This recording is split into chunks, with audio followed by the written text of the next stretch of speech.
introdução de POH GGZ e a Nova Zelândia, sabe que vai ampliar mais, tem uma opleiding de planning para assinar o serviço aqui por ampliar mais, opleiding de mental health professional, basisteam GGZ que atender que wachtlijsten problematiek, introdução de team de bemoeizorg e que também lo wordt ampliar agora aqui, com o pressuposto 2024 wordt aprovado.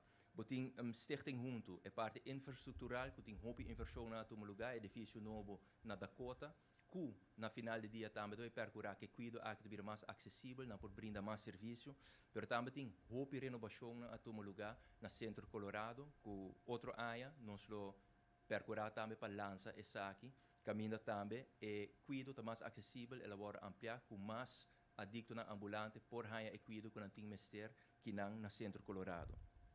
E por último, hope importante, e terminar que aqui para o projeto para pôr assim o link na introdução de dois serviços na AWE. Está assim que algum luna passado nós organizar uma opleiding que chama omgaan met personen met onbegrepen gedrag. Uma opleiding sumamente importante, corpo policial a participar, respaldo a percorrer para essa aqui por worden doen, Mental Health Caribbean e Stichting Junto. E voor die opleiding aqui, ora nós a evaluar. Havia uma petição grande, entre outros, for o corpo policial para introduzir crisisdienst.